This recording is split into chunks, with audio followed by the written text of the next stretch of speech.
Alors, bonjour et bienvenue au podcast, que vous regardiez sur YouTube, que vous écoutiez sur votre plateforme de balado-diffusion préférée ou encore que vous soyez à l'écoute de la station CIAX 98.3 FM. Patrick Lajeunesse au micro. Avant d'accueillir les invités de cette semaine, j'aimerais remercier les abonnés Patreon qui contribuent à chaque mois à m'encourager à poursuivre ce projet, qui est un projet d'aller à la rencontre des gens qui mettent l'humain au cœur de leur démarche personnelle et professionnelle. Vous êtes peu nombreux pour l'instant, mais vous comptez beaucoup. Donc, un grand merci aux gens qui supportent ce projet-là. Cette semaine, au podcast, je reçois tout un duo. Kédina Fleury-Sanson de Haïti à Montjoly. Elle est animatrice radio, maman de 5 enfants. Elle se passionne également pour la politique et la spiritualité. Bonjour, Kédina. Bonjour Patrick, bonjour Camille. Hello. Et puis, Camille Goyette-Gingras, qui est politicienne de rue, couturière publique et cofondatrice de Coop Couturière Pop de Hochelaga Maisonneuve. Bonjour Camille. Bonjour à vous. Salut! Alors, on a eu des petits problèmes techniques, mais là, c'est réglé. On est là. On peut se déposer un peu. 100% de ma faute. 100% de ma faute. J'assume mon incompétence technique, le nouveau masque, tout est le kit. Désolé. C'est parfait. Camille, grosse journée pour toi. On avait prévu à peu près 1h30 d'entrevue, mais je pense qu'on va peut-être écourter parce que tu reviens de vacances, puis je peux imaginer qu'on t'attendait avec pas une brique puis un fanal, là, mais peut-être un bout de tissu puis une machine à coudre. Ouais, disons que ça se lève tôt, une couturière. Là, c'est un petit peu moins pire, mais pendant un bout, ça m'appelait à 6 h le matin. Mais ils sont drôles, les couturières, ils sont comme... Hey, je m'excuse d'appeler aussitôt, mais tu sais, ils t'appellent quand même à 6 h le matin, tu sais, t'es comme correct. Fait qu'on se lève, ça fait des bonnes journées quand même. Là. Et oui, avec l'obligation du port du masque, on était très attendus. Oui. Merci d'être là. Merci beaucoup. Merci aussi, Kédina, d'être là. Comment ça va, toi, la journée? Ça s'est bien passé? Ah oui, j'étais travaillé toute la journée par la rencontre, mais maintenant, j'ai eu le temps de me déposer, de trouver à la dernière minute un casque pour régler la problématique technique de son. Et puis, je suis toute avec oui, j'ai hâte au partage. Es-tu en train de me dire que ça t'a travaillé, cette rencontre-là, toute la journée, là? C'est sûr, hein, parce que c'est diffusé, c'est public, on ne sait pas trop. Il y a tellement d'enjeux sociaux ces temps-ci, surtout que oui, évidemment, ça m'a travaillé. Je me suis dit, je vais en profiter pour faire un bilan des 10 dernières années de ma vie. Ouh, aïe! OK, tu vois, Camille, on est là pour un petit bout de temps. C'est ça! Je suis vraiment content de vous voir. Moi, je connais pas Camille, c'est Kédina qui m'a proposé d'inviter Camille, puis là, quand je suis allé lire un peu, j'ai dit, oui, je sais c'est qui, je l'ai entendu à la radio. Elle a eu la visite de notre premier ministre et aussi de la mairesse de Montréal, Valérie Plante, qui sont venus visiter. Je pense même que dans un des points de presse sur la COVID, ils ont parlé de ta compagnie, de ton entreprise. Ils ne nommaient pas directement les compagnies là, parce qu'on est plusieurs fournisseurs de l'industrie à avoir prêté main forte là, en ce qui concerne la production de matériel médical, dont nous, mais évidemment, on a été une des entreprises les plus publicisées, nommées là, pendant la COVID pour ce qui est des manufacturiers. Surtout parce que, tu sais, on a un volet assez... tu sais, nous, on est dans un contexte de grave pénurie de main-d'œuvre. Genre 40% des couturières ont plus que 55 ans. Là. Puis là, quand venait le temps de produire du matériel médical, j'étais comme, vous allez les trouver où, vos couturières? Fait que c'est aussi, tu sais, il y avait tout un contexte qui faisait en sorte qu'on s'est comme, tu sais, regardé les... C'est parce qu'on était 4, là, il y a comme 4 mois, là, dans l'atelier. Ouais. Fait là, vous êtes rendu combien, là? Ça dépend, là, parce que là, on est en transition, mais tu sais, au plus fort de la COVID, on a été 150 couturières temps plein en télécouture, puis 250 volontaires temps partiel là, qui venaient chercher du stock directement sur la rue à l'atelier, des petits kits de masques. Puis toute cette gang-là, on produit à peu près 350 000 masques. Wow. C'est fou raide. Puis là, dans le fond, on ouvre un deuxième atelier pour faire du matériel médical homologué par Santé Canada, ce qu'on ne pouvait pas faire avant, ce qu'on ne peut pas faire en télécouture. Puis aussi pour faire nous, on va se spécialiser dans le vêtement sport. Là. Fait que là, on va être probablement à la fin de tout ça 25 employés. Donc, on est vraiment maintenant une PME. Là. On a fait notre, avant de partir en vacances, on a fait notre premier million en chiffre d'affaires. Wow! Fait que puis ça fait juste... La coop a été fondée officiellement le 26 août 2019. OK. Fait que... C'est fou, hein? C'est vraiment fou, tu sais, mais... Tu t'attendais pas à ça il y a un an, là? Tabarnouche! Ben non, tu sais, c'était dans nos objectifs. Puis aujourd'hui, c'est drôle, avec les filles, on faisait nos rencontres de retour de vacances, tu sais, puis là, je leur disais, ben c'est parce qu'il faut que je refasse des objectifs à long terme parce qu'on les a faits en un an, nos objectifs long terme. Tu sais. Ouais. Fait que là, c'est de piloter, de faire atterrir l'avion, là.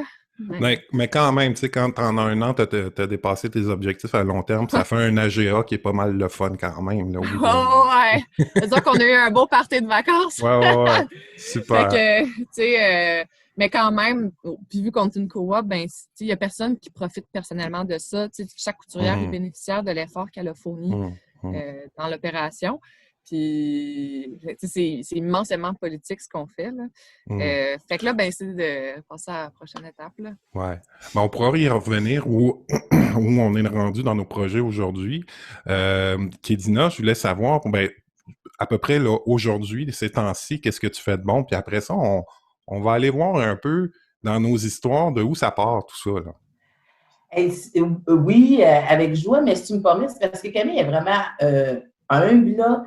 C'est-à-dire qu'il fallait voir au début du confinement comment une idée est tranquillement lancée, ensemencée, et comment, en un laps de temps réduit, on est capable de mobiliser des gens, des ressources, et tout d'un coup arriver avec un service, un produit A1. Tu sais, ça, elle ne dit pas. Mais moi, je l'ai vu au début, là, quand elle faisait l'appel de couturière, c'est pas compliqué, il n'y en avait pas, là, tu sais. Puis là, ça a vu dans le journal, bon, bref, ça m'a vraiment impressionné. C'est un des motifs pourquoi, en fait, je trouvais que c'était intéressant de travailler avec Camille. J'ai eu l'occasion de la rencontrer dans un contexte politique, puis de la voir incarner sa fougue dans un projet entrepreneurial. Moi, ça me fascine.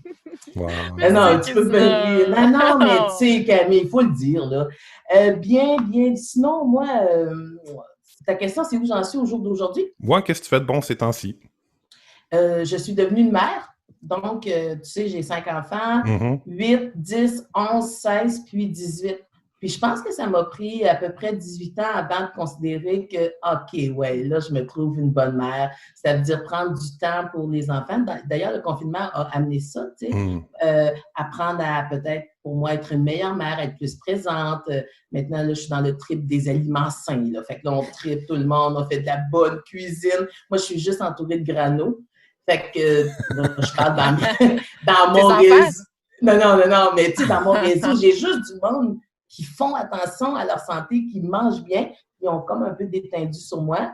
Alors, je déteins sur mes enfants. Fait que c'est un peu ça ces temps-ci. Sinon, un projet radio pour fin août, mais je ne crois pas qu'on peut techniquement l'annoncer, mais le contrat est signé. Pour un Non. Oh oui! Je tripe là, vraiment. Moi, je le savais. Je le savais depuis hier. Puis là, j'ai dit, bon, il ne faut pas vendre la mèche, il faut faire attention. Fait que j'ai dit, bon, je vais laisser Kédina voir comment elle deal avec ça. Mais c'est une super belle nouvelle, là. C'est donc, je suis contente. Non, je suis vraiment contente. Un show du matin. C'est nice! Non, c'est vraiment, là... comme moi je dis, 2020, bon, pour certains, c'est la destruction, puis il y a quand même beaucoup d'impact qui est attribuable à ce qu'on vit. Il y a aussi, moi j'aime mieux prendre la trajectoire qui nous permet de profiter, puis de se réinventer, de se réorganiser, puis de concevoir, puis de quand même y aller. On n'a pas le choix de faire face à la musique, là. Donc, on peut se mettre en petite boule puis pleurer, ou encore prendre les opportunités, puis bon, j'ai l'opportunité de faire tellement. Wow, bravo. Puis là, si c'est ça, on s'attarde un petit peu aux origines de ce qui est tellement vivant dans vos deux vies aujourd'hui, puis tellement, c'est impressionnant, là, tu sais, moi, ça m'impressionne. Camille, est-ce que la couture ou l'entrepreneuriat, c'était quelque chose qui, dans ta vie, parce que tu as fait...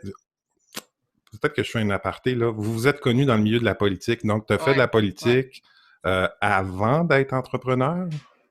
En fait, je pense que j'ai toujours voulu être entrepreneur bien avant de faire de la politique. Ouais. Puis maintenant que j'ai fait de la politique, j'ai je fais toujours de la politique. Tout ce que je fais est politique. Puis je me suis jamais autant sentie une femme politique qu'en ce moment. Dans les faits, là, on emmène large à la coop dans Hochelaga Maisonneuve, tu sais. Puis quand on lâche un whack, tu sais, ça fait réagir. Puis c'est ça, tu sais, la politique, c'est l'influence. Bon, ceci étant dit, moi, je me suis acheté une machine de même, là, comme celle en arrière. Ma mère m'a acheté ça. J'ai pris un cours de couture pour apprendre à modifier mon linge parce que je m'étais mis à coudre mes bas, mes vieux bas troués en étui à crayon. Puis elle trouvait ça bien drôle. Fait que j'ai pris un cours de couture. Puis arrivé là, j'ai juste vu les machines. Puis c'est la Maison des métiers d'art de Québec. Donc, il y avait aussi des métiers à tisser, des machines à tricoter. J'ai fait « Oh my God! » Puis j'avais un gros parcours artistique. Là. C'était pour ça que moi, je faisais de l'aquarelle. Puis ado, là.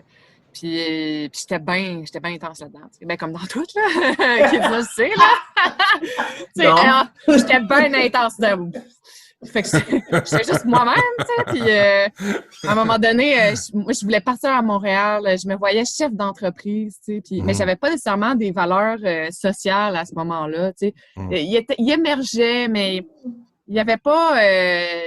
mon jardin ne fleurissait pas encore à ce moment-là. Je ne m'étais pas rendu compte d'à quel point... m'entends-tu?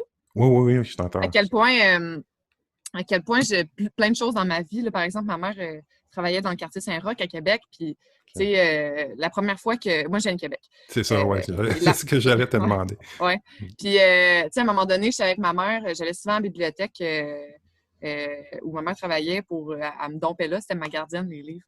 Puis, en allant à la bibliothèque, à un moment donné, j'entends une femme hurler dans la porte, tu sais, « Donne-moi, je vais te donner ton cash, t'es malade, t'es parfait! » Puis, tu sais, j'étais comme, mon Dieu, qu'est-ce que c'est ça? Puis ma mère m'explique que c'est une femme qui vit de la prostitution. Ça m'a vraiment, tu sais, ça m'a tourné dans la tête. Puis, arrivé dans Hochelaga, complètement par hasard, je m'étais fait un chum, pouf, on me dompe dans Hochelaga. Puis, je tombe en amour avec ce quartier-là. Ça fait 8 ans que je suis là, je suis arrivée à Montréal, j'ai jamais... C'est ma vie maintenant, tu sais. Puis je comprends pourquoi, c'est que ça me rappelle le quartier Saint-Roch que j'ai beaucoup aimé avant la gentrification, parce que ça a beaucoup changé maintenant. Puis on dirait que j'ai envie de préserver cette pureté-là que les gens ont. Puis en même temps, je pense qu'on ne peut pas aider le monde si on méprise le monde qu'on veut aider. Tu sais, en parlant des pauvres, puis de, tu sais, comme si c'était une espèce de cartoon, là, tu sais. C'était quelque chose qui était à l'extérieur de nous, qui était, il y a tellement une distance sociale quand on parle de la pauvreté, là, comme... On dirait qu'on a oublié que c'était des êtres humains. Puis de l'autre côté, par exemple, dans la gauche, on va parler de la classe ouvrière, tu sais, c'est d'une façon totalement fantasmée. Donc moi, je travaille dans un milieu ouvrier. J'étais obsédée par l'idée d'une manufacture, le bruit des machines, ça me fascinait. Puis, fait que là, ben, c'est ça, tu sais, je fais toujours de la politique parce que ici, dans mon quotidien, où je suis un cœur de réseau, j'ai graduellement gagné la confiance des gens, je pense. Puis ça permet d'ouvrir la porte à des discussions politiques très complexes. Parce que quand on accorde la confiance aux gens, puis quand on reconnaît leur intelligence, ils nous rendent vraiment l'appareil. Puis tu peux avoir des discussions vraiment importantes avec... tu sais, j'ai eu des discussions magiques avec du monde que tu n'aurais pas pensé. T'sais. Oui, puis je veux dire, depuis plusieurs mois, tu produis des masques, puis y a-tu un sujet présentement qui fait réagir plus les gens que le port du masque? Fait, j'imagine qu'au quotidien, tu es interpellé sur le sujet, là, tu sais, ça... Non, tu sais, tout le monde sait que moi, je produis des masques, fait que... C'est ça. Ouais. Ne me pose pas trop la question. T'es pas là pour dire au monde de les porter ou pas les porter, là. Toi, t'es fait. Ben, anyway, le monde, tu sais, quand ils rentrent dans le magasin, pas de masque, généralement, c'est pour en acheter un, tu sais. Ouais. Fait que, ils en pognent un, ils se le mettent dans le masque, puis ils se le mettent dans la face, puis ils le payent après, tu sais. Fait qu'à un moment donné, il faut laisser une chance au monde de les acheter. Fait qu'il n'y a pas vraiment... Moi, j'ai pas eu de problème, mais en même temps... Tu sais, c'est ça que je fais, là. Fait que, tu sais, je suis pas comme l'épicerie ou un dépanneur, là. Fait que c'est pas trop un problème pour moi, mais peut-être que pour certains conspirationnistes, la coop couturière pop, avec ses multiples couturières, fait partie du grand lobby mondial. Là, je suis obligée de parler. Là, j'ai pas le choix. C'est-à-dire que, bon, moi, je me considère pas comme une conspirationniste, mais, tu sais, c'est certain que le port du masque, je trouve ça difficile. Et je me suis abstenue publiquement de signifier puis de commenter sur Facebook. Puis j'essaie de... Bon. j'essaie d'avoir une forme de sagesse dans le débat. C'est-à-dire que tu as des gens qui sont en faveur du port du masque, tu as des gens qui ne sont pas en faveur. Et là, chacun dans son clan va accuser l'autre de bien, de mal, puis là, tout le monde va s'auto-écœurer, mais du coup, ça ne va pas nous faire socialement avancer. Puis j'essayais de voir s'il n'y avait pas quelque chose, une façon d'être qui permette de tenir à la fois les deux discours sans nécessairement t'ancrer dans une position ou une autre. Pour ce qui est du port du masque et ma difficulté de le porter, écoute, moi, je m'en vais, bon, premièrement, j'aime pas ça. Puis, il doit y avoir un paquet de monde qui n'aime pas. Je m'en vais à l'épicerie et là, je le porte là, 45 minutes, le temps que ça me prend. Quand je finis de là, je me dis, c'est clair que moi, le masque, je ne suis pas capable. Je descends direct chez ma docteure, je vais voir la secrétaire médicale. Puis là, je dis, bon, écoute, je pense que je vais avoir besoin d'un papier parce que là, j'ai de la difficulté à respirer. Elle me regarde. Elle dit, c'est pas comme ça que ça marche. J'ai dit, ben là, mon confort et tout. Puis Claire m'a fait comprendre que les règles, là, ils allaient au-delà de ça. Ouais. Donc, d'un point de vue juste administratif ou législatif, il y a un impératif. Tu n'as pas le choix de porter ton masque, que ça te plaise ou non. Mais non, moi, je ne considère pas que ceux qui ont de la difficulté à porter des masques sont tous des conspirationnistes. Mais non, c'est pas ça que j'ai dit. C'est parce que... Bon, là, c'est juste qu'il y en a qui sont vraiment intenses. C'est sûr que, tu sais, c'est pas le fun de porter un masque. Là, j'en ai pas, je suis en dedans, mais je suis seule, tu sais. Mais dès qu'il y a du monde, moi, je le porte à la journée longue. Puis, oh mon Dieu! Tu sais, c'est sûr que... Mais les nôtres sont vraiment confortables, là. C'est étant dit. Non, mais plus sérieusement, tu sais, c'est-à-dire que ça dépend. Tu sais, à Montréal, là, tu peux pas... La proximité entre le monde est vraiment intense, là. Tu sais, puis c'est vraiment difficile de maintenir... C'est presque impossible de maintenir le 2 mètres. Sérieux. Particulièrement dans les transports en commun, je veux dire, c'est impossible. Oui, puis tu sais, c'est comme, il y a du monde même sur la rue, tu sais, c'est parce que le trottoir, il est large de même, puis il y a tout le temps du monde qui passe, tu sais. Fait qu'il est surtout là, l'enjeu. Je comprends que, tu sais, je suis allée sur la Côte-Nord récemment, en vacances. J'étais très polie, je tiens à le spécifier. Puis j'ai ramassé mes déchets. J'allais à la salle de bain à la bonne place. Oui. Mais... c'est drôle que je fais un petit aparté parce que la semaine passée, j'ai fait un petit clip genre de 2 minutes. Puis je disais, tu sais, pour comme faire la promo du podcast, puis je disais aux gens, tu sais, tu peux l'écouter en auto, en allant en Gaspésie, là où tu vas laisser tes déchets. Puis là, oups! Oh non, mais tu sais, c'est sûr que, tu sais, puis je pense qu'ils l'ont surtout imposé, ils l'ont imposé le 18 juillet, hein, le début des vacances de la construction. C'est drôle parce que nous autres, toute la gang de Montréalais, écœurés d'être à Montréal, plein de monde, qu'est-ce qu'on a fait? On est allé dans les régions. Fait que tu sais, tu as un risque que les Montréalais aillent spreader ça partout. Je pense que c'était surtout pour protéger les régions des Montréalais, c'est plate à dire. Enfin, je vais juste nous ramasser un peu parce que je voulais quand même qu'on parle du masque un petit peu parce qu'on ne peut pas passer à côté. C'est ça que tu fais depuis 4 mois. Donc, c'est sûr que le podcast, c'est pas une émission où je tombe dans les polémiques trop, mais je trouvais ça quand même intéressant de vous entendre parler là-dessus. Puis surtout que, tu sais, c'est ça, je me demandais si Camille était confrontée à ça dans son quotidien, mais j'entends que c'est pas tellement le cas. Camille, 8 ans à Hochelaga-Maisonneuve. By the way, en passant, j'ai vécu, ça a été mon premier appartement sur Sainte-Catherine, pas loin de Viau. Ouais. Ah, ben l'atelier est à côté de là. Ah ouais, ben c'est bien possible que je vivais comme en haut de chez vous ou pas loin. Nous, on est Sainte-Catherine-Théodore, fait que 2 rues après Viau. Ouais, ben c'est ça, c'était vraiment pas loin. Eh ben, c'est donc drôle. Ouais, ça a été mon premier appart, c'était étrange, là, en tout cas, c'est tout un épisode de vie, le premier appart, là. Ben, puis Sainte-Catherine, ça peut être, disons, quelque chose. Pas pour tout le monde. Moi, j'adore, mais... Donc, on était au 2e étage, tu sais, puis on avait des bons voisins, c'était pas mal tous des étudiants qui étaient là, tu sais, puis écoute, ça coûtait rien, on avait un 6,5 immense, puis c'était 300 $ par mois, là, tu sais, c'était quand même... Mais je suis vieux aussi, ça fait longtemps. Moi, j'aime ça vous entendre parler de Montréal, la ville, parce que quand, tu sais, moi, j'aime ça dire, je suis vraiment une fille de campagne, puis mes anecdotes Montréal sont pas similaires à celles de Camille. Moi, vous me dites Sainte-Catherine, ça me fait penser à quand je suis arrivée, première fois à Montréal, 16-17 ans, jamais vu de noir pratiquement dans mon milieu. Là, j'arrive, toute une communauté. Et j'ai le réflexe de sourire systématiquement à tous les inconnus qui soient en char ou à pied. Là, à un moment donné, je suis en voiture, là, un gars passe, j'y souris, il me regarde, il regarde son char. Non, clairement, il vient pour une prostituée. L'autre anecdote, je marche là, dans la rue tranquille. Là, je mange des gros raisins. Puis là, la dame a dit, en tout cas, je t'en souhaite un qui vient vite. Puis là, tu sais, moi, je suis un peu saisie. Fait que là, je dis, OK, parce que là, elle pense que je suis une prostituée qui est sur la rue puis qui attend un client. Oh non! Elle souhaite. Puis là, quand je lui dis gentiment, oh non, bon, finalement, je ne suis pas une prostituée, mais j'ai pas de problème, mais pas des. Étouffe-toi donc avec ton gros raisin. Ah! Welcome to Montreal. Tabarnouche, c'est bien élevé. Ah ouais. La fille de la cave. Non, mais c'est pas juste ça. Là, tu parles, Kédina, 15-16 ans. Bon.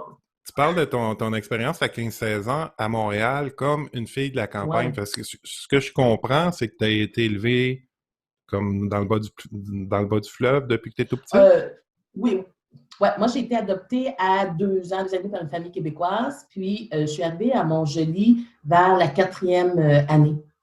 Okay. Et par la suite, bon, j'ai grandi. Toute ma maman, elle a adopté 4 enfants noirs, 3 de la même famille, puis moi qui est d'une famille différente. Et puis, lorsque je suis arrivée au cégep, j'ai fait une session en tourisme au Collège Montmorency. C'est là où j'ai fait l'immersion de la grande ville. Non, c'était l'enfer.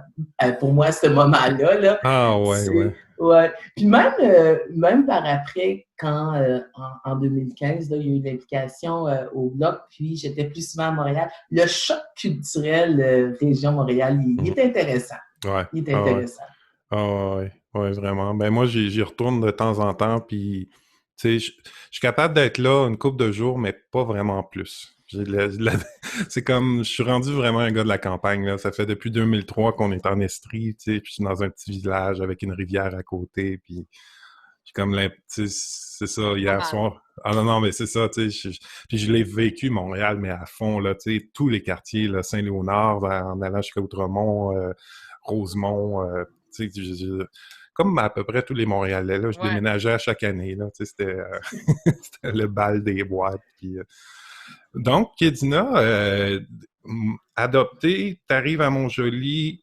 Là, je trouve ça cohérent quand tu parles d'aller au cégep en tourisme, parce que il y a comme, on dirait déjà, là, la naissance de la volonté de vouloir parler, de vouloir prendre la parole pour démontrer le territoire. Déjà, là, en tout cas, tu sais, mon interprétation vite, là, c'est j'ai le goût de faire connaître le Québec ou j'ai le goût de faire connaître des choses aux gens. Tu sais, donc, il y a vraiment un désir de prendre la parole puis de démontrer ou je me trompe. C'est beau, les intentions que tu m'imputes, c'est joli, mais non. C'était pas ça. Non, j'étais vraiment pire que ça. Moi, là, adolescente, j'étais assez rebelle, merci. Puis ma mère, elle, qui avait tout vu, elle me dit, OK, Dina, tu devrais aller à Jonquière avec technologie des médias, tu vas aimer ça en communication et tout et tout. Finalement, je me suis dit, hey, pas en tout, moi, je suis une fille de tourisme, jamais dans 100 ans. J'ai été à Matane, j'ai fait la formation de peine et misère, j'ai tout aimé, tout ce qui est le côté administratif. Donc, production de documents administratifs. Oui. Moi, je suis straight, ça paraît pas. Les gens, ils pensent que je suis une fille phonée. Je suis en partie, mais j'ai une partie tellement straight puis by the book là, que tu m'aimerais pas. Bref, oui, moi, beaucoup. Ah ouais, tu me trouves. Mais tu sais, quand tu veux être by the book, t'es capable. T'sais. C'est sûr. Ben, j'imagine, parce que pour faire des AGA, des réunions, tu sais, des comités politiques, tout ça, là, ça prend de l'organisation. Puis, Ça, j'ai pogné ça en tourisme. Mais moi, mon vrai engagement social, il a commencé à 12 ans à Montjoly. J'étais aide-monitrice bénévole au terrain de jeu. Et là, j'ai tellement eu de retours positifs, c'est-à-dire ma mère, elle me donnait de l'argent, bénévole. Et puis, j'avais la reconnaissance des adultes, puis je me sentais importante parce que je faisais quelque chose d'utile. Alors, mon besoin de me sentir utile dans ma collectivité démarre à 12 ans. Puis par la suite, jusqu'à 41 ans, aujourd'hui, je ne vais ne faire que ça, de l'engagement social puis bénévole dans mon milieu. Et pourquoi bénévole? Parce que ça me donne la permission de faire ce que je veux, de la façon que je le veux. Puis si ça ne fait pas mon affaire, ben, je ne suis pas attachée à toi, je m'en vais de Shanghai. C'est intéressant, ça, cette notion-là du bénévolat, parce que la semaine passée, j'étais avec Gaston Michaud puis Mariette Bombardier. Gaston Michaud qui a été prêtre dans un quartier, je pense qu'il était dans le centre-sud à Montréal. Puis, à un moment donné, il disait dans les années fin 70, début 80, le Parti communiste a investi tout ce qui était communautaire. Fait qu'il a comme été éjecté, puis il a décidé de défroquer en pleine messe du dimanche, puis de s'en aller à Racine, développer une communauté, des coopératives là-bas, en fait. Oui. Donc, c'est eux qui ont démarré Locavor à Racine. Puis, ce côté, il me parlait du bénévolat parce que lui, il disait on devrait bannir le mot bénévolat, tu sais, puis parler d'entraide, tu sais, plutôt que de bénévolat, tu sais. Puis, je trouvais ça intéressant, cette notion-là, parce que même aujourd'hui, tu sais, comme tu le dis, Kédina, l'entraide, ça n'a pas la même connotation que le bénévolat, parce que si on s'entraide le jour où je sens que moi, je retire plus de quelque chose dans ça, ou que je sens que je peux plus donner quelque chose dans cet échange-là, je me retire, puis c'est tout. Il y a une liberté là-dedans que je trouve vraiment intéressante. C'est peut-être celle qui vous a attiré vers la politique, je sais pas. Oui, exact. En fait, ce que Kédina dit, c'est exactement la même chose pour moi, mais ça, c'est normal parce qu'on vibe les deux. Là. On est sans même longueur d'onde. Mais tu sais, c'est ça qui est. Tu sais, je fais encore du bénévolat, là, tu sais. Puis parce qu'à un moment donné, ça te change la. Tu sais, entraide, c'est le bon terme tellement, là, parce que tu fais pas juste du bénévolat pour les autres, tu en fais pour toi aussi, tu sais. C'est ça. Puis quand que la relation est brisée ou que ça te convient plus, tes plans de vie changent, t'arrêtes, puis that's it, tu sais. Puis ça te tente juste une fois, tu le fais juste une fois. Puis ça te tente pendant 7 ans comme moi. T'en fais 7 ans, tu sais. Ouais, à un moment donné, t'arrêtes. Fait que puis la politique, c'était un autre paire de manches un petit peu, surtout dans le contexte où Kédina puis moi, comment on l'a vécu. C'est ça, comment vous êtes rencontrés là-dedans? Ah ouais, Kédina, go. Non, c'est toi, je fais ça, go! Ah ouais, start ça! Je t'écoute! Fait que, écoute, ça a été une méchante aventure. Dans le fond, je me souviens pas, moi, la première fois qu'on s'est vu, par exemple. Mais ceci étant dit, moi, OK. Je suis arrivée comme attachée de presse au Bloc québécois en 2016.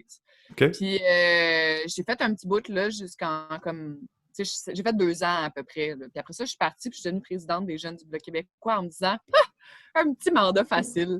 Puis au même moment, ben, Kédina était sur le bureau national du Bloc québécois, elle était vice-présidente. Je la voyais à l'occasion venir à Ottawa là, parce qu'elle faisait partie des caucus. À ce moment-là, il faut se souvenir que c'est Martine Ouellette qui est chef du Bloc québécois. Et là, paf, la crise au Bloc éclate. Puis c'est le chaos total. Puis en même temps, tu sais, la belle chose là-dedans, c'est que Kédina puis moi, on s'est toujours comme compris naturellement. Tu sais, la communication se faisait bien, fait qu'on se retrouvait souvent à jaser, tu sais, moi en faisant ma vaisselle. Puis c'est juste, tu sais, c'est comme on a une appréciation naturelle pour l'une l'autre, je pense, là, à moins que t'es bien fake, là, mais mais tu sais, c'est comme... tu sais, moi, j'admire Kédina, puis je sais que Kédina m'admire. Puis quand Kédina fait de quoi de hot, tu sais, comme là, je viens d'apprendre qu'elle a un nouveau succès professionnel, ben je trippe, tu sais. Puis on est juste de même. J'ai des souvenirs de Kédina en train de me jaser ça dans sa chambre d'hôtel, en train de se faire les cheveux, puis c'est un méchant processus, tu sais. Et comme là, attache ta tique, ça va être long. J'étais comme long, elle dit des heures. Tu sais, c'est que...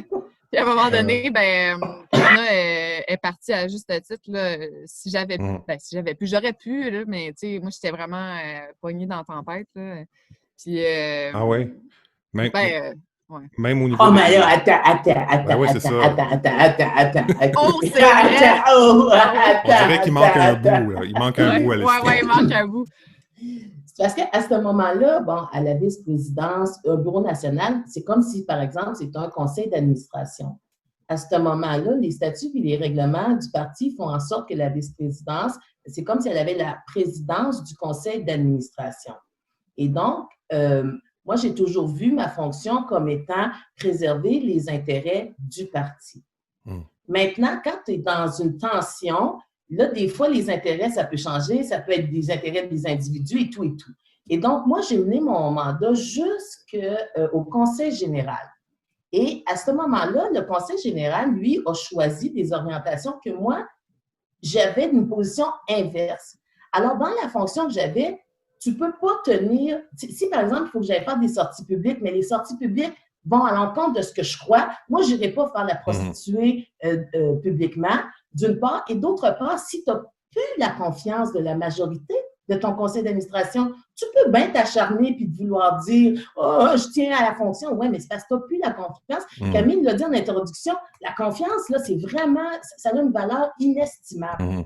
So, si tu n'en as plus, ben tu n'en as plus. Fait que moi, je ne suis pas assez nounoune dans ce contexte-là pour continuer. Et à ce moment-là, tu sais, les deux protagonistes, donc ceux qui ont le plus d'autorité dans le parti, ils sont en guerre.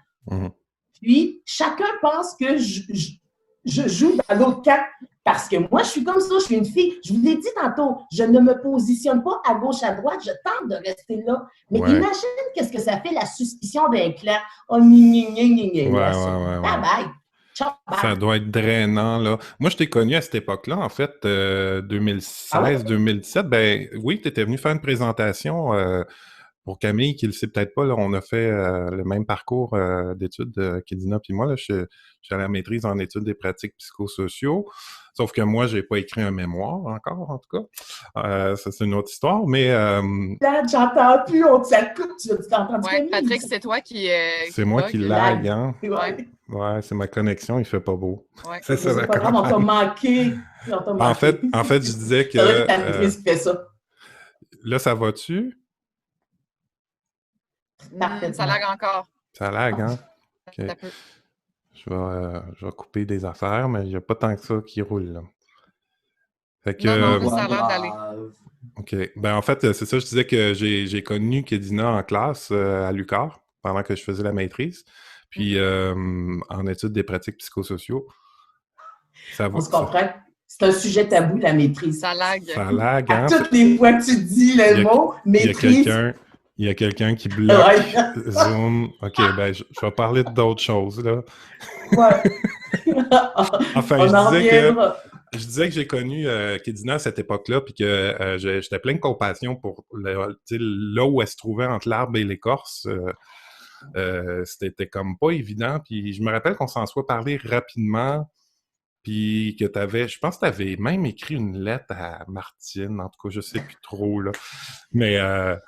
Elle a tout, hein? Tout, parce que finalement, comme Camille dit, la politique, ça reste tout le temps en dedans. Fait que là, je suis inconfortable. Puis là, je dis, bon, qu'est-ce que j'ai dit dans cette classe-là à ce moment-là? Puis où tu t'en vas avec ça? Là, je te le signifie. On approche d'une ligne rouge. Mais je t'écoute. Surtout que ces événements-là, probablement pour Kedina aussi, ça a été un peu traumatisant. Oui. Fait que, clairement. Ouais. Ben, moi, chaque fois que j'en parle, là, mes employés ils trouvent que j'ai l'air d'avoir un choc post-traumatique. T'sais. Ah ouais. Puis des fois, moi, je pense aussi à Martine, hein, ça a dû être terriblement difficile. Ben, pour tout le monde, en réalité. Là. Mais tu sais, voilà. Mais non, mais je voulais pas aller plus loin, autre que de dire que je sentais super, tu sais, comme vraiment, là, je comprenais très bien ta position, puis je me disais, ben, c'est pour ça que je fais pas de politique. Moi, je suis pas sûr que je serais capable d'endurer cette pression-là, tu sais. Je me suis impliqué, moi, un peu dans ma communauté, puis c'est pas évident, je trouve, ça prend vraiment une force, tu sais, que moi, j'avoue que je pense pas avoir, puis que de toute évidence, vous avez, d'être capable de fonctionner, continuer même dans la tempête, tu sais, parce que, tu sais, Camille, même juste, tu sais, ce que tu fais aujourd'hui au niveau entrepreneurial, c'est ça, là, faut être en forme, faut se coucher de bonne heure, puis, puis tu sais, c'est pas pire, tu le dis, il n'y a pas trop de confrontation, même que dans ce projet-là, depuis un an, je pense que tu dois sentir une espèce de vague d'appui qui doit faire du bien, mais dans les époques politiques, est-ce que toi aussi, tu as vécu ça, des moments de tempête où tu disais, je suis pas sûr, là, pas sûr que ça me tente de continuer? Tu sais, une entreprise, ça reste... Il y a de la politique à l'interne, hein? Mais j'ai beaucoup appris de mes années en politique parce que maintenant, mon travail, moi, c'est d'être un peu un gros... Je vois les crises d'avance puis j'essaie de les détricoter. Fait que, dans le fond, c'est de prévoir des conflits. Puis ça arrive qu'il y a des conflits de toute façon, puis il faut les régler. Là, là j'avais une vacance, puis sinon, ça va être des... Tu sais, je viens de vivre une crise, encore une fois, là, tout le printemps, là. Avec toute la pression médiatique. La pression médiatique sur moi et la coopérative était encore plus forte que ce que j'avais vécu lors de la crise au Bloc québécois, là. Mais tu sais, j'étais prête, puis ça me stressait pas pantoute, là, des fois, là, tu sais, Théva débarquait à l'atelier, j'étais dégueu, là, en pyjama quasiment, puis là, les filles étaient comme « Mais tu sais, t'as pas de rouge à lèvres, t'as pas ton rouge à lèvres, tu sais, ça te dérange pas? » Puis j'étais comme « Ah, je m'en sac. » Fait que, tu sais, c'est à un moment donné, tu sais, chaque crise que tu traverses devient moins grande, tu sais. Puis là, aussi, à un moment donné, maintenant, tu sais, quand j'étais en politique, là, je calculais tout ce que je disais. Maintenant, je suis plus dans un parti politique. Fait que quand un politicien vient me voir et qu'il il dit de la boîte, là, ça arrive souvent. Ah, mon Dieu, là, je pars à rire, tu sais, ils sont full offusqués. Puis, mais tu sais, j'ai comme échappé mon filtre à quelque part en cours de route, tu sais. Puis en même temps, c'est ça qui me gossait le plus. Puis de toute façon, si un jour je retourne à faire de la politique, là, je ne vais pas leur faire mon filtre, là. Ça me tente plus. J'ai envie de faire de la politique avec ma sincérité. Puis, tu sais, sinon, c'est sûr que ce qui est stressant avec la politique, c'est que tout est hyper personnel. Tandis que quand tu es entrepreneur, ben, c'est l'entreprise, c'est toi comme entrepreneur, mais c'est pas toi comme être humain. Tandis qu'en politique, c'est comme toi comme être humain qui est tout le temps en jeu, tu sais, puis c'est comme ta vie personnelle qui rentre là-dedans, tu sais, l'ex d'un tel, puis tout ça, puis tu sais, toute cette espèce d'histoire-là. Ah, mon Dieu, ça, je déteste. J'ai détesté cet aspect-là. Moi, j'avais envie de faire de la politique, tu sais, pour faire du Québec un pays, là. Puis pas pour chialer sur l'ex-blonde du cousin, de la sœur au frère du militant de telle région, tu sais. Cette portion-là, j'ai trouvé ça c'est ça, très agréable. Tu le nommes bien, je pense que c'est ça qui me rebute le plus quand ça devient là, un truc personnel, puis... c'est vraiment... Mais Camille, c'est une adversaire politique redoutable. Moi, je ne voudrais pas la voir. Non, parce qu'elle a l'air angélique, ses longs cheveux, ses beaux yeux, son beau visage, oublie ça, là. Ah, votre ramasser ça, dans le poil. Bref, il y a vraiment beaucoup de similitudes dans la politique, dans la posture d'un politicien et dans la posture d'un entrepreneuriat. Dans l'entrepreneur. D'abord, je reviens toujours avec les opportunités, je reviens avec être capable de lire la conjoncture du milieu, être capable d'anticiper, d'avoir des ressources, d'avoir un beau réseau, d'un bon réseau, de connaître aussi l'environnement dans lequel tu te situes. Et finalement, c'est pas beaucoup différent. À l'exception, comme il a été nommé, et là, c'est peut-être une invitation aux futurs politiciens à tu l'as moins de filtre entrepreneurial, peut-être qu'on pourrait se permettre d'être un peu plus soi. Parce qu'on ce qu'on demande aux gens qui ont des charges politiques, là, c'est vraiment dichotomique. C'est d'un côté, on veut qu'ils soient authentiques, francs, honnêtes, puis de l'autre côté, on leur demande d'être parfaits, blancs, transparents. Ça ne marche pas, tu sais. Fait que si tu veux vraiment que je sois authentique comme personnage politique, laisse-moi la possibilité de ne pas être parfaite aussi.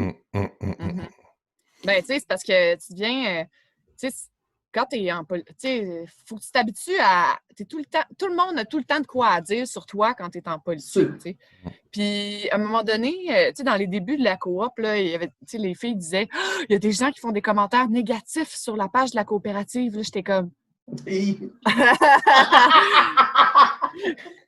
sais, moi, j'ai reçu des insultes en politique, c'est-à-dire des horreurs. À un moment donné, on dirait que... Tu acceptes aussi. Puis quand Kédina puis moi, on est des gens authentiques. Je pense que c'est ça qui nous décrit bien, tu sais. Puis je pense que, malgré tout, Kédina, tu me diras si je me trompe, mais je pense que tu acceptes quand même qu'on dise beaucoup de choses sur toi, même si c'est de la bullshit, tu sais. T'es pas trop badré là-dessus, là. Il y a du monde que ça les dérange. Je ne dois pas l'accepter tant que ça coupe. Mais tu m'entends-tu, là? Oui. Oui, tu sais, je pense pas que tu es hyper complexé de chaque chose que chaque personne dit sur toi, tu sais. Ben, moi, ça, c'est une des choses que j'admire de toi. C'est-à-dire qu'au début, moi, je veux que tout le monde m'aime fondamentalement. Puis si tu me fais un commentaire, ça va me faire de la peine, je vais le prendre personnel, puis je vais essayer d'aller voir qu'est-ce que j'ai fait de mal, puis là, je vais essayer de te câliner, là. Mais le passage bloc m'a permis quand même de me raffermir un peu la couenne. Tu sais, quand moi, j'étais conseillère municipale à Montjoly, c'est l'enjeu le plus difficile que j'ai vécu. C'est-à-dire, quand tu es à la table, tu as un positionnement, que l'ensemble de tes collègues n'ont pas cette vision-là, qu'est-ce que tu fais?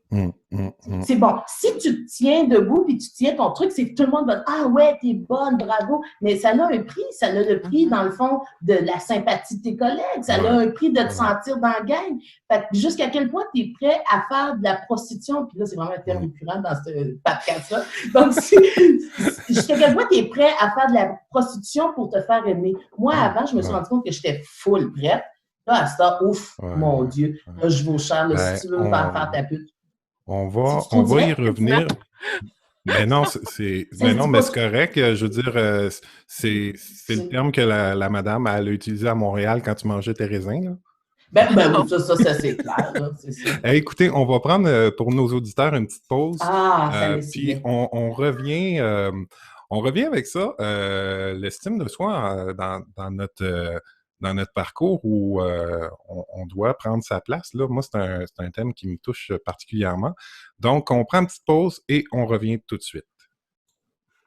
Alors, nous revoilà après cette longue pause où on est allé marcher, se déshydrater. Non.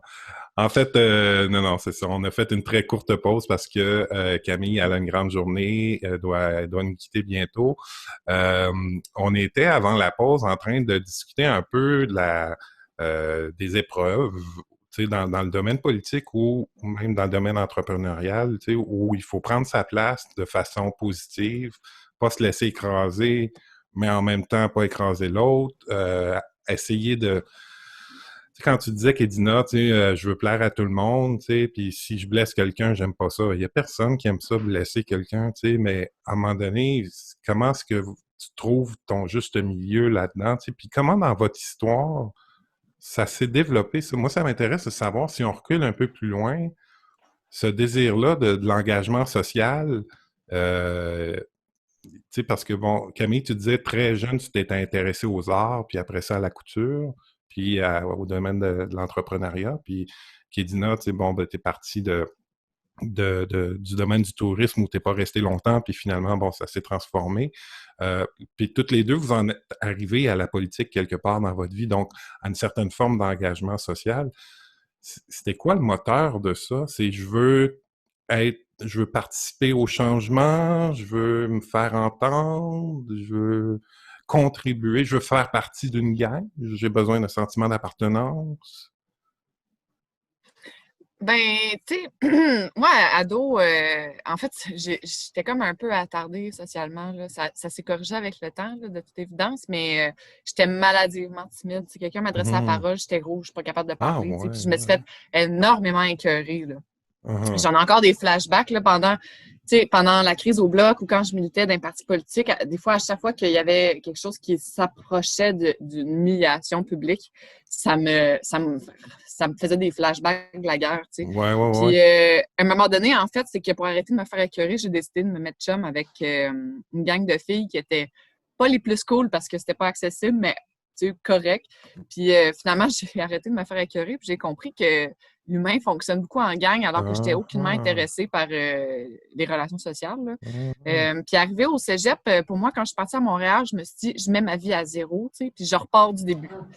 Puis je me recrée, si on veut, comme je m'imagine dans ma tête, parce que moi, dans ma tête, j'étais une rockstar, OK? Puis je me suis dit, ben je vais l'être. Fait que je me suis dit, c'est ça que je vais faire. J'ai toujours été quelqu'un de très ambitieux, puis qui voyait grand, puis tu sais, j'ai commencé à faire de la politique par accident. Dans le fond, il y avait la grève étudiante, j'ai pris ma carte d'un parti politique, ils m'ont demandé d'aller faire des téléphones, j'allais faire des téléphones, j'ai détesté ça, puis j'ai jamais arrêté. T'as jamais arrêté de détester ça? Oui, les deux. De faire des téléphones, de détester la politique puis de faire de la politique. Parce que je pense qu'il y a personne qui fait sincèrement de la politique puis qu'il n'y a pas une partie de lui qui déteste ça. Ouais. Moi, je déteste le flagossage de la politique, les cocktails qui servent à rien, qu'on fait tout le temps, qui n'ont aucune utilité, avec des gens qu'on revoit de toute façon tout le temps, tous les mois, à tous ces cocktails-là. Ouais. Mais je me suis dit, y a quelque chose qui cloche là-dedans. Puis en plus, moi, j'habite à Hochelaga. Puis à ce moment-là, je voyais, j'ai toujours été très, très impliquée dans mon quartier. Puis je me disais, mais mon Dieu, pourquoi est-ce que mon quotidien dans Hochelaga-Maisonneuve est aussi différent des gens qui sont actifs politiquement?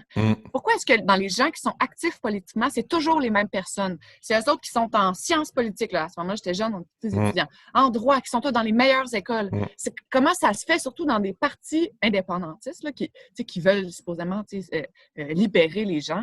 Comment ça se fait que le monde qui font partie de mon quotidien à moi, que moi je respecte le plus au monde, comment ça qu'ils sont pas dans les partis politiques, sont absolument pas rejoints. Puis c'est ça qui m'a beaucoup motivée.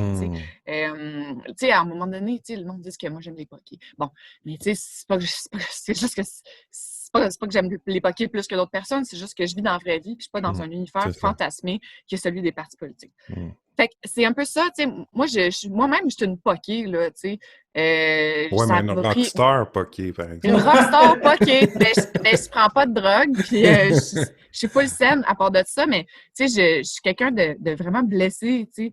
Puis on dirait qu'au moins avec la politique, tu sais, j'ai réussi à me bâtir une carapace énorme. Même si, tu sais, moi, dans ma vie personnelle, je suis pleine d'anxiété puis de doutes. Puis, tu sais, ça fait partie de ça, être une personne politique. C'est qu'il y a ce que tu présentes aux gens aussi pour te préserver. Oui, pour te préserver. Oui, ben c'est ça, parce que cette partie-là de se préserver est importante, surtout si tu as eu des traumas ou tu as eu des difficultés sociales plus jeunes, de t'exposer continuellement à revivre ces traumas-là. À un moment donné, il faut que tu parles de carapace, je sais pas si peut-être un bouclier ou une espèce d'armure de super-héros là, que tu mets, puis tu dis, bon, ben aujourd'hui, là, on s'en va au combat, puis je fais la distanciation, ou je fais cette espèce de coupure, là, parce qu'il faut, tu le disais, on reste authentique, tu veux rester toi-même, mais en même temps... Ben moi, ce que je me dis, là, c'est que je ramasse toutes mes frustrations de ma vie. Puis il y en a eu d'autres après, j'ai été agressée sexuellement. C'est comme, ça a été tellement tough. Puis à un moment donné, je ramasse tout mon fâché, puis je le transforme en énergie positive. Puis la coop, c'était ça. Moi, j'ai eu une ancienne employeur qui m'a pas payé, puis quand j'étais couturière, qui avait vraiment abusé de nous. Puis on a fondé la coop avec ça. Puis toute mon énergie négative, là, j'ai décidé que ça allait être mon essence, là, à moi, dans ma voiture, puis mon train, puis de faire comme, hey, je comprends ta détresse, parce que j'ai une forme de détresse en moi aussi, puis toutes nos détresses ensemble, on va casser des murs. Moi, j'ai pas de problème à casser des gueules figurativement, là. Je pense que, j'ai abandonné d'être aimée par tout le monde. Puis je pense que pour faire sa place, le terme faire sa place, tu ne demandes pas ta place, tu as fait. C'est sûr qu'à un moment donné, tu piles sur des orteils, là. C'est bien normal. Là. Puis tout se fait. J'ai pas un caractère de chien, là, mais en même temps, à un moment donné, surtout quand tu es une femme, tu as besoin de t'imposer un petit peu. Puis en politique comme en entrepreneuriat, il n'y a pas beaucoup de femmes, donc ils ne sont pas habitués d'être en contact avec nous. Je saute.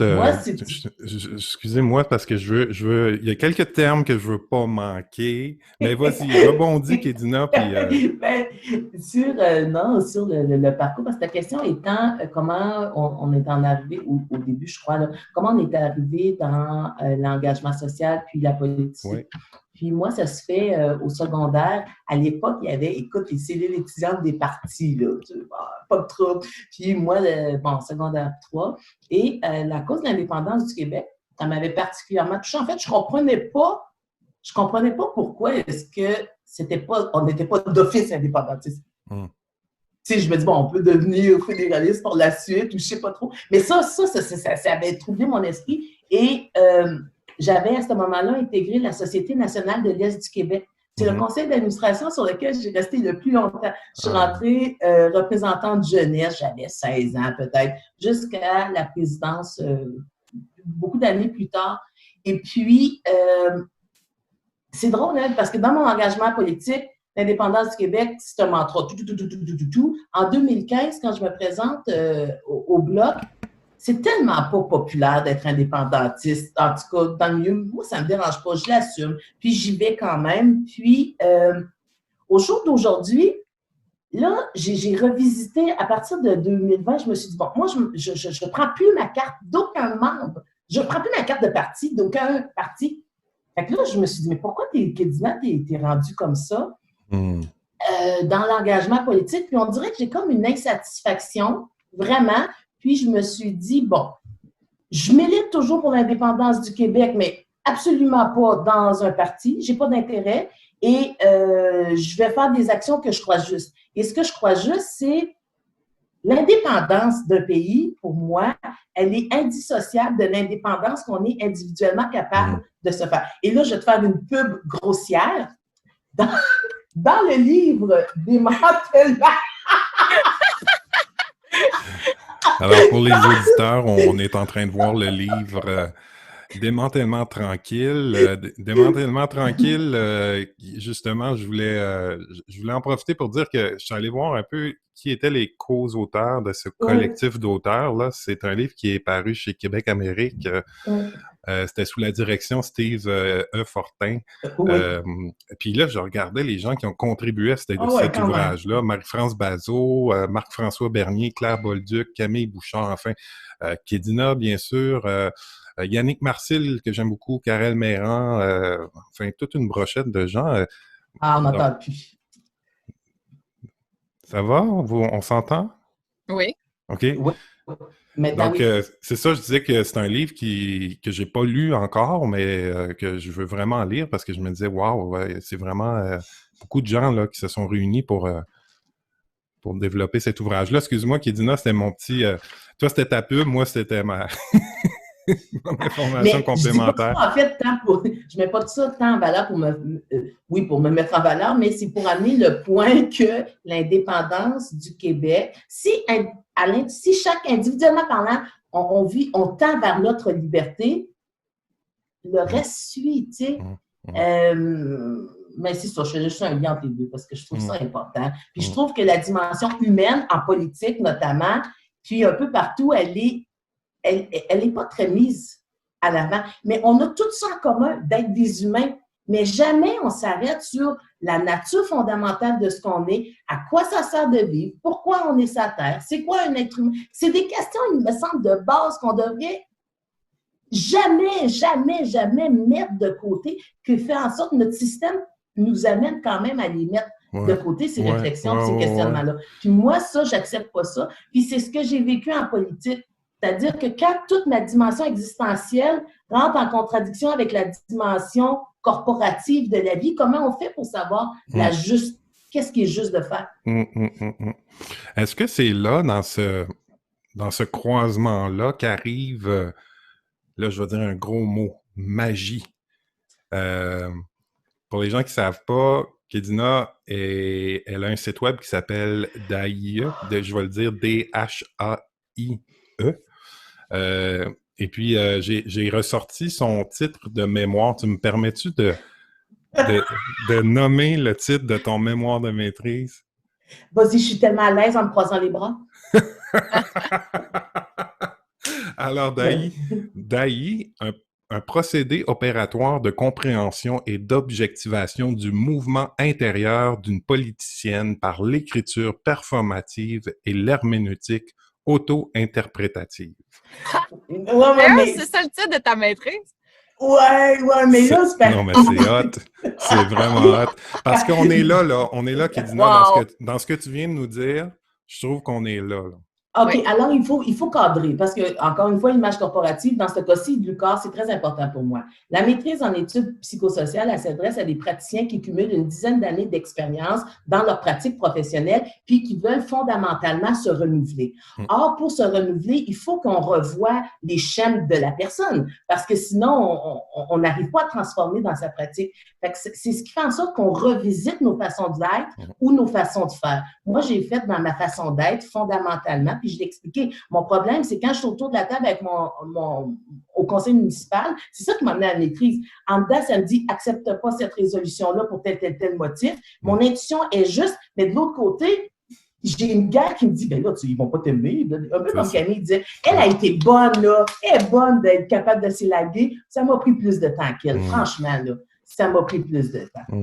Mais oui, c'est ça. Et donc, oui, pour en revenir à l'histoire de Magie, Magie politique ne fait pas nécessairement bon ménage. 2015, toujours, je suis candidate aux élections fédérales et là, ça sort.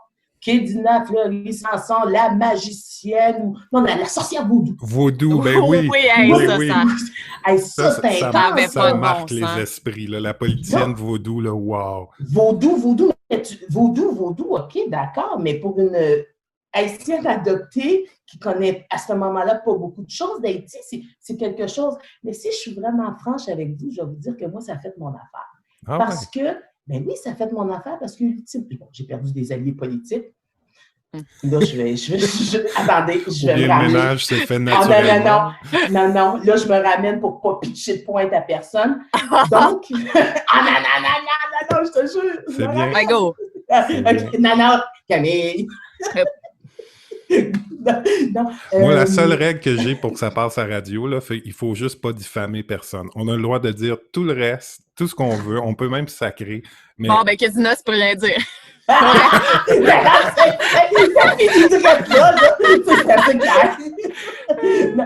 Non, mais poursuis. Moi, ce que ça m'a fait plaisir, c'est que ça l'a mis en lumière quelque chose que moi-même j'occultais et que je ne croyais pas en moi. Bon, on peut dire magie, mais dans le fond, moi, je suis de celles qui croient que chaque individu est habité par des forces, par sa puissance, par sa lumière, nommez ça comme vous voulez. Et qu'un des buts de la vie étant de se ramener à l'intérieur pour être en harmonie avec ce mouvement-là qui nous habite. Point. Puis moi, c'est ça. Exact. Tu sais, puis moi, quand je le regardais vite sur ton site, je le comprenais comme ça, comme une espèce de méthodologie de connexion à soi-même. Tu sais. Ben oui. Ah, c'est beau. C'est ça le mémoire. T'es bon! C'est beau! Quand ça commence par procédé opératoire, c'est exactement ça. Ouais. Une méthodologie pour en arriver à se plugger sur soi. C'est ça. Une fois qu'on est plugué sur soi, il y en a plus de problème. Là. Puis celle qui nous convient à nous, celle qui te convenait à toi, dans ton cadre, tu sais, dans ta démarche à toi, tu sais. Oh, merci Patrick, j'ai hâte de lire ton mémoire comme ça. Ouais. Ça... J'espère que t'es patiente. Pas tant, non. Camille, toi, comment tu fais ça pour te reploguer à toi-même dans l'adversité puis cette reconnexion-là? C'est quoi ta méthode? La couture? Le dessin?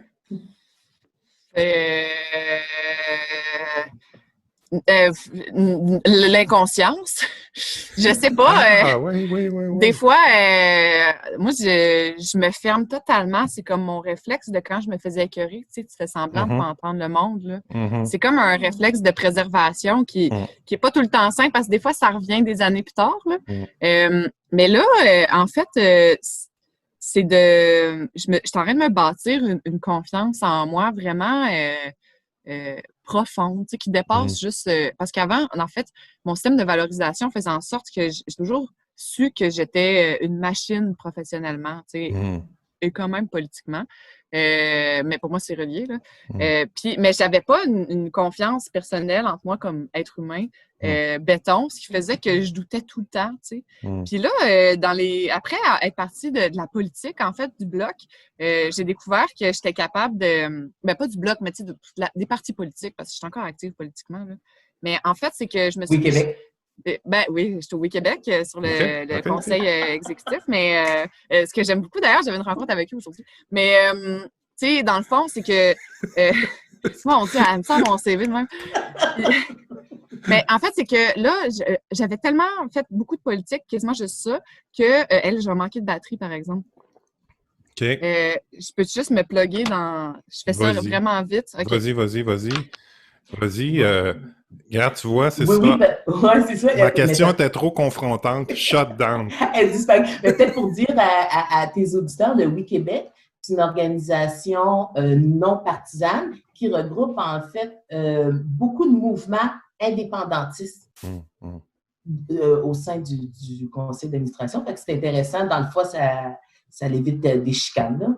Toi, tu es active dans Oui Québec? Ou? Non, pas du tout. Non, mais en 2016 ou 2017, tu te souviens quand il y avait eu une entente qui a échappé, là, ça avait fait les médias, où toutes les partis indépendantistes étaient entendus sur une feuille de route à suivre pour se donner un mode d'accession à l'indépendance.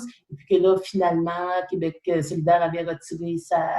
Bon, et donc, c'était piloté à ce moment-là par Québec. On s'entend bien, je jette pas la pierre à Québec solidaire, je la jette à personne. Hey, c'est fou, on parle de politique, je reviens les vieux mécanismes par rapport de censure puis de t'as le droit, un tempérance. parti politique, ça va, tu diffames pas une personne, t'as le droit de pas être en faveur d'un parti politique ou d'une idée ou d'un, tu sais, je veux dire, ou de pas te sentir appelé par cette approche-là. Tu sais, moi, l'indépendance, ça a été dans notre famille là, depuis toujours. Je veux dire, ma mère a travaillé avec René Lévesque. On a baigné là-dedans. Je dois avouer, moi, que je sais pas si j'ai bien compris tout à l'heure quand tu disais aujourd'hui, tu es comme dans une espèce d'endroit de flottement politique ou idéologique par rapport à la politique, là. Est-ce que j'ai bien Par compris rapport ça? au parti, par OK, rapport au c'est ça, parti. c'est ça. L'engagement politique, on en fait tous les jours. Là, Ouais, ce que tu ouais. fais, il me semble, c'est un engagement politique, non? De tenir une radio, de donner la parole, de prendre parole, c'est un acte politique. Ben, je pense que oui.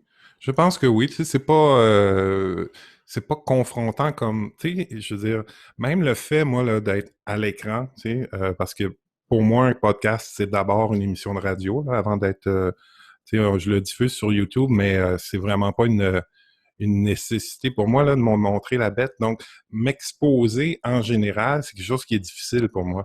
Tu sais, puis quand je fais cette démarche-là, je sens que je me mets en danger juste au niveau où je suis capable, plus un. Tu sais, donc, je veux dire, je vais avoir des invités dans les prochaines semaines qui carrément m'impressionnent, tu sais, pour pas dire m'intimident, tu sais, des gens qui sont très, très connus, puis je me dis, hey, je vais-tu avoir là une nono avec mes questions, puis tout ça, tu sais, fait que la confiance en soi, tu sais, Camille, bon, rebonjour Camille, tu nous entends? Salut, oui.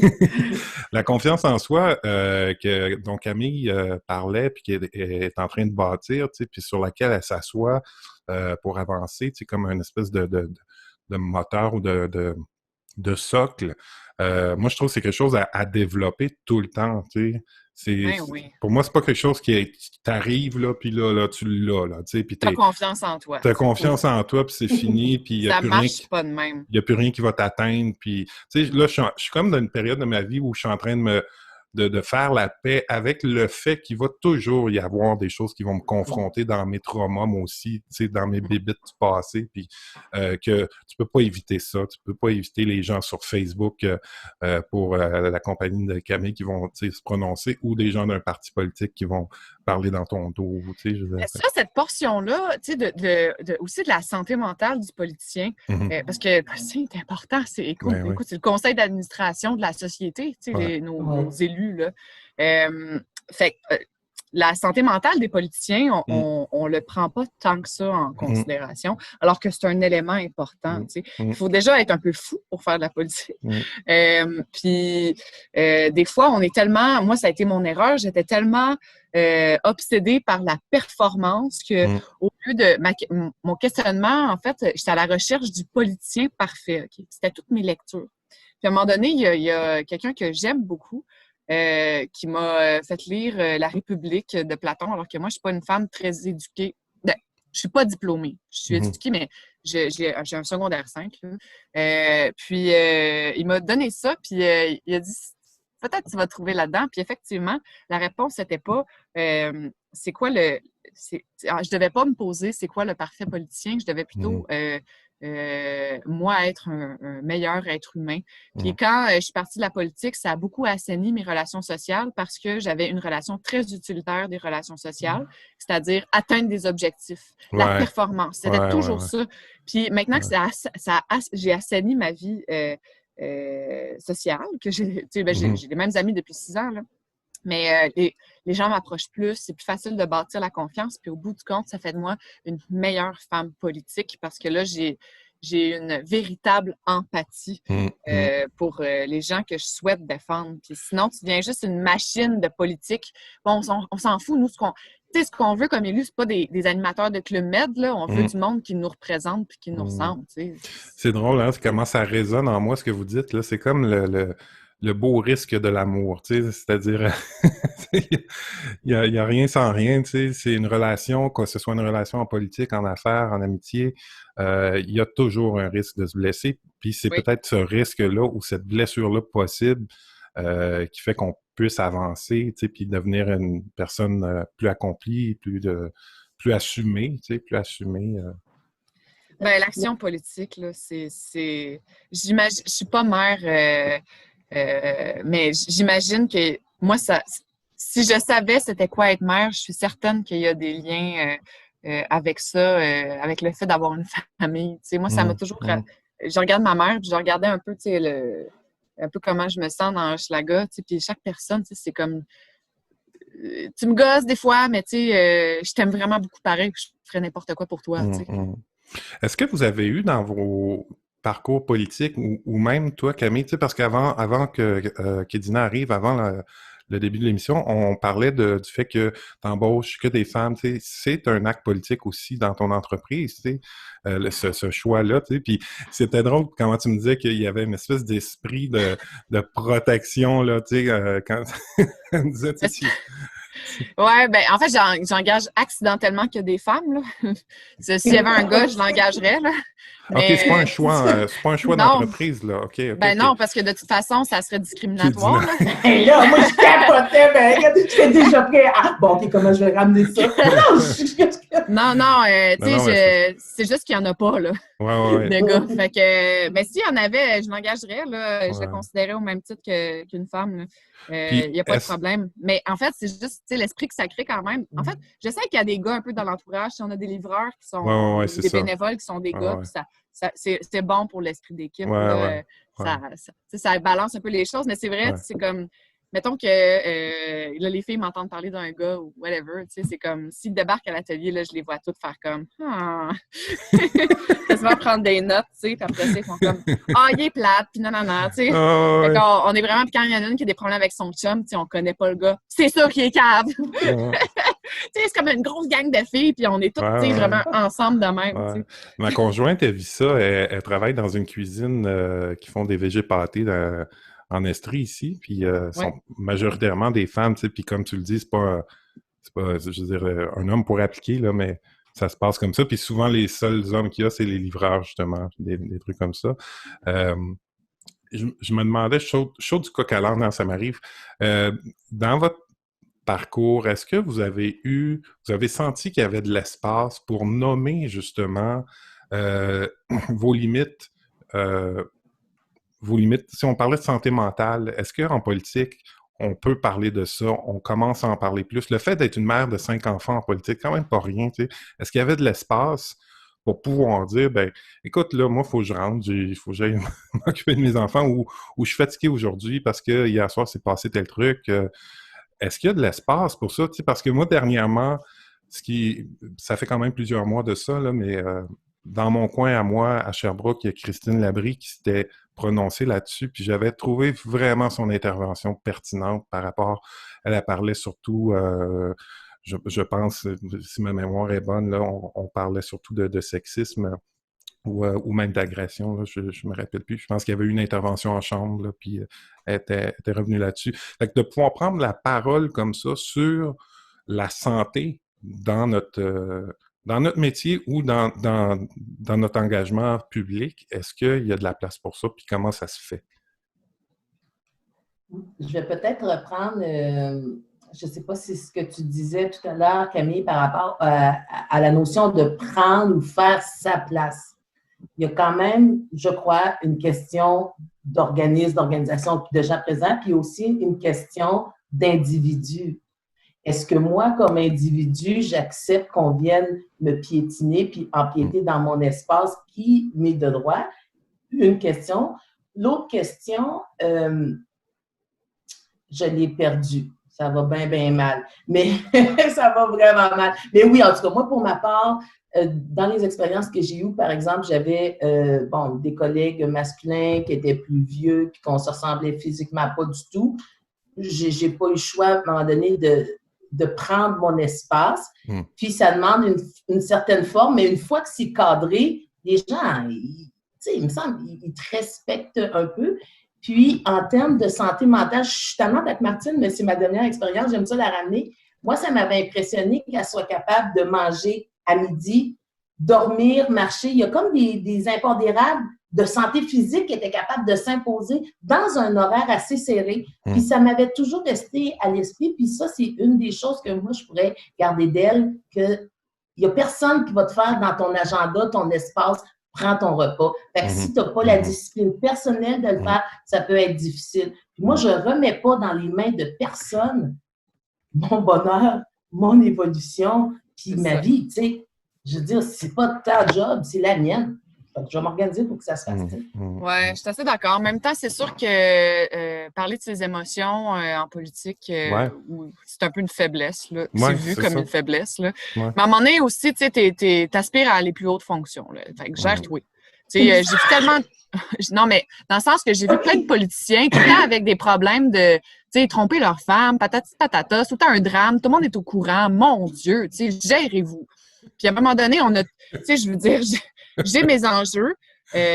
En politique, j'essaie de les gérer. C'est sûr que là où c'est difficile, c'est quand tu essaies de donner tes limites, surtout quand tu es une femme, je pense. C'est ça, tu es rapidement vue comme chiante. Tu sais, moi, on m'a déjà dit, on m'avait dit que tu étais difficile à travailler. J'étais comme...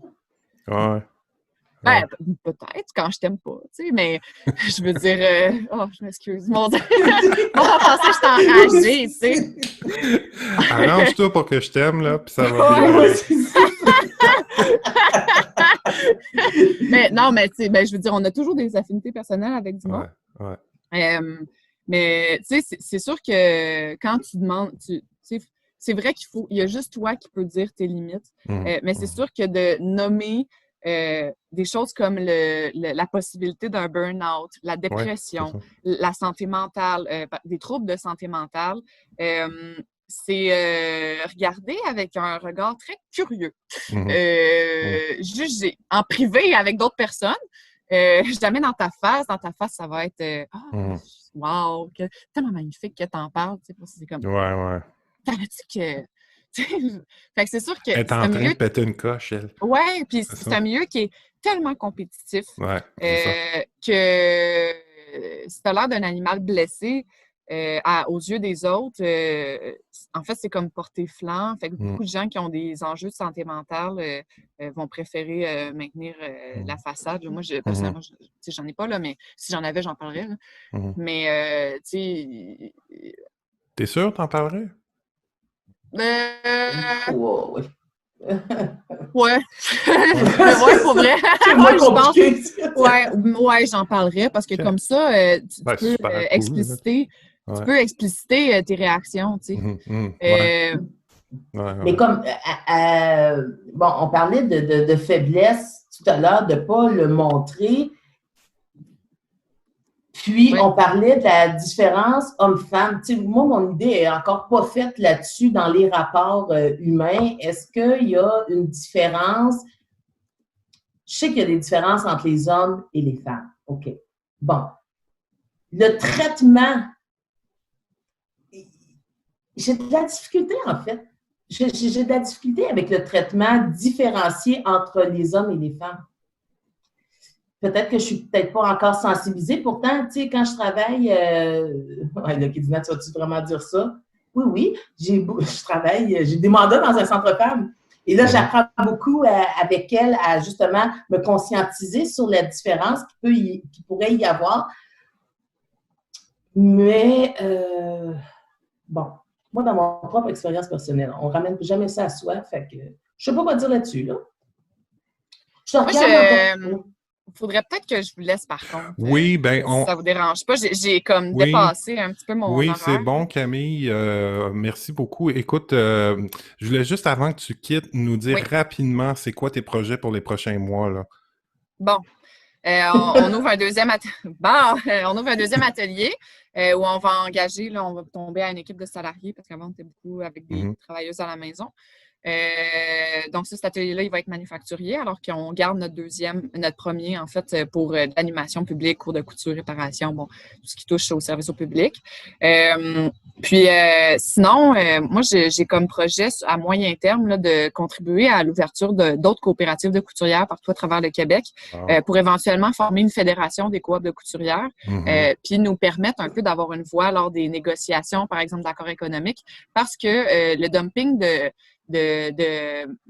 produits étrangers fait en sorte que le prix de la marchandise ici de vente est bas, ce qui met une pression innommable là, sur les conditions de travail des couturières. Donc, il faut quand même s'attaquer à l'aspect politique de la couture, hein, de la manufacture textile.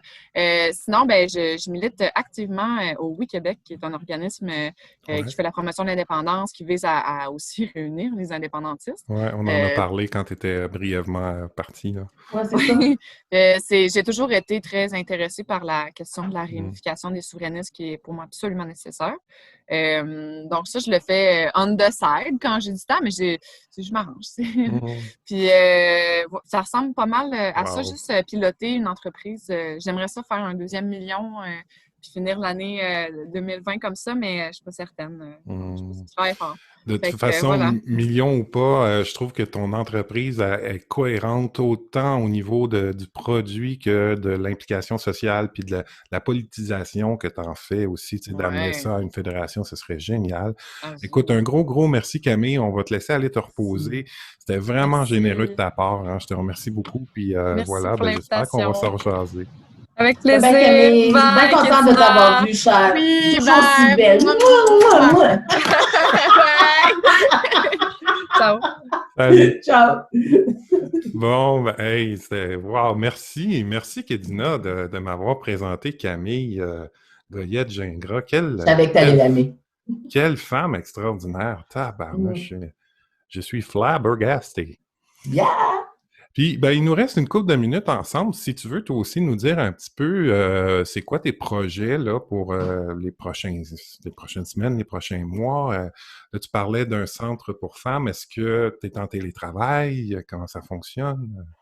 Non, dans le fond, c'est un mandat qui se termine. J'avais un mandat de coordonner la production de leur journal interne avec une équipe. Okay. Et donc, un groupe de femmes magnifiques. Et donc, sur ce mandat-là, il tire à sa fin. Et j'avais des heures ponctuelles là, pour supporter l'équipe de travail. Sinon, à l'automne, c'est vraiment le contrat radio qui à la fin août.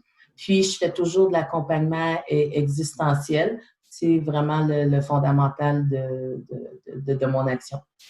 Puis, quand tu dis accompagnement existentiel, qu'est-ce que tu veux dire?